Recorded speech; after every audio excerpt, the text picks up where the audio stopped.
ارشاد فرمایا کہ اے ایمان والو اللہ کی حضور سارے توبہ کرو۔ توبہ کرنے کا حکم اس آیت میں سب کو دیا گیا ہے۔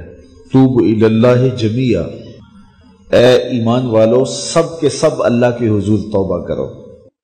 علامہ اسماعیل حقی نے یہاں بڑی خوبصورت بات لکھی۔ وہ فرماتے ہیں کہ اللہ تعالیٰ نے سب کو توبہ کا حکم دے کے گناہ گاروں کا پردہ رکھ لیا۔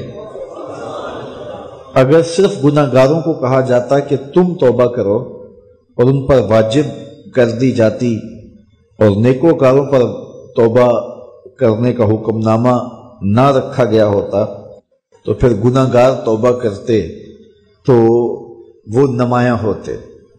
تو یہاں نیکوکاروں کو کہا گیا ہے کہ تم بھی توبہ کرو، بدکاروں کو کہا گیا ہے تم بھی توبہ کرو۔ نیک توبہ کریں گے تو درجے بلند ہوں گے، گناہ گار توبہ کریں گے تو گناہ معاف ہوں گے۔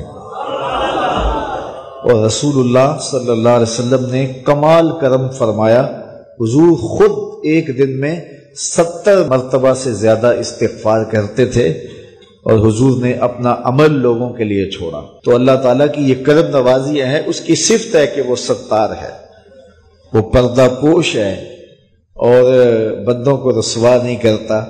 تو اس طرح اجتماعی طور پہ توبہ کرنے کا اس نے ہمیں حکم دیا۔ توبہ ما قبل کے سارے گناہوں کو مٹا دیتی ہے۔ رسول کریم صلی اللہ علیہ وآلہ وسلم نے ارشاد فرمایا التائب من الذنب کمن لا ذنب لہ، گناہ سے توبہ کرنے والا ایسا ہوتا ہے جس طرح اس نے گناہ کیا ہوا ہی نہیں ہے، اس کی زندگی پر کوئی گناہ ہے ہی نہیں۔ توبہ کرنے والا اس طرح گناہوں سے پاک ہو جاتا ہے جس طرح ابھی ماں کے پیٹ سے اس نے جنم لیا ہو۔ بلکہ فرمایا ہم ان کے گناہوں کو بدل کے نیکیوں میں تبدیل کر دیتے۔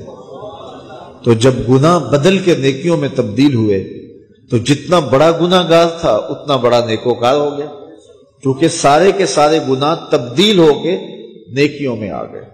حضور علیہ السلام نے ارشاد فرمایا کل قیامت کے دن ایک شخص اللہ کی بارگاہ میں حاضر ہوگا اور اللہ تعالیٰ اس کو نامہ اعمال دے گا اور فرمائے گا اسے پڑھ۔ تو وہ جب اپنے نامہ اعمال کو پڑھنے لگے گا تو جو بڑے بڑے گناہ ہوں گے تو اللہ سے شرم اور حیا کی وجہ سے وہ نہیں پڑھ پائے گا، تو چھوٹے چھوٹے گناہ پڑھتا جائے گا تو بڑے بڑے گناہوں کو نظر انداز کرتا جائے گا، چھوڑتا جائے گا۔ تو جب وہ سارے گناہ پڑھ لے گا تو اللہ تعالیٰ ارشاد فرمائے گا بندے یہ جو تو نے جتنے گناہ پڑھے ہیں نا میں نے سب کو بدل کے نیکیوں میں تبدیل کر دیا۔ تو وہ جھٹ بولے گا اے میرے رب ابھی تو بڑے بڑے گناہ رہتے ہیں، وہ تو میں نے ابھی پڑھے ہی نہیں۔ فَضَحِكَ النَّبِيُّ حَتَّى بَدَتْ أَنْيَابُهُ، حضور اتنا مسکرائے کہ حضور کی داڑھیں نظر آنے لگی۔ کہ پہلے گناہ چھوڑتا جاتا تھا لیکن جب کہا کہ یہ تیرے بدل کے نیکیوں میں تبدیل کر دیے تو وہ کہتا مالک ابھی تو بڑے بڑے میرے گناہ رہتے ہیں، میرے تو ابھی بڑے بڑے گناہ رہتے ہیں۔ تو اللہ تعالیٰ گناہوں کو بدل کے نیکیوں میں تبدیل کرتا ہے، تو جتنا بڑا گناہ گار ہوا اتنا بڑا نیکوکار ہوا، اور یہ اللہ کے لیے کوئی مشکل نہیں ہے۔ وہ سارے گناہوں کو معاف کر دے اس کے لیے کیا مشکل ہے؟ اگر سمندروں کی جھاگ سے بھی زیادہ گناہ ہے رب کہتا ہے میری چوکھٹ پہ آؤ تو صحیح، دامن پھیلاؤ تو صحیح، میری دہلیز پہ آؤ تو صحیح، میں تمہارے سارے گناہ معاف کر دوں، بلکہ بدل کے نیکیوں میں تبدیل کر دوں۔ حضرت عمر کا زمانہ ہے، آپ جانتے ہاتھ میں کوڑا رکھتے تھے،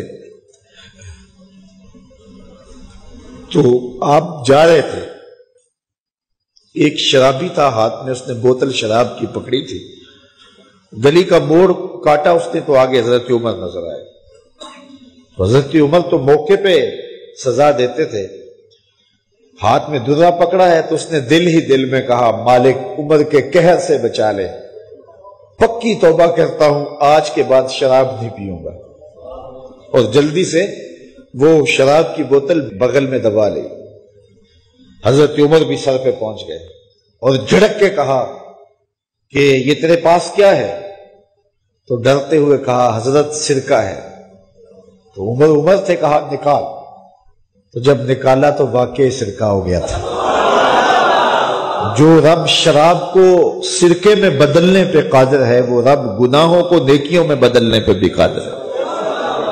تو اس کے در پہ کوئی آئے تو صحیح، جھولی پھیلائے تو صحیح. ہم تو مائل بکرم ہیں، کوئی سائل ہی نہیں. راہ دکھلائیں کسے، راہ روے منزل ہی نہیں. کوئی اس کی دہلیز پہ تو آئے، اس کی چوکھٹ پہ تو آئے.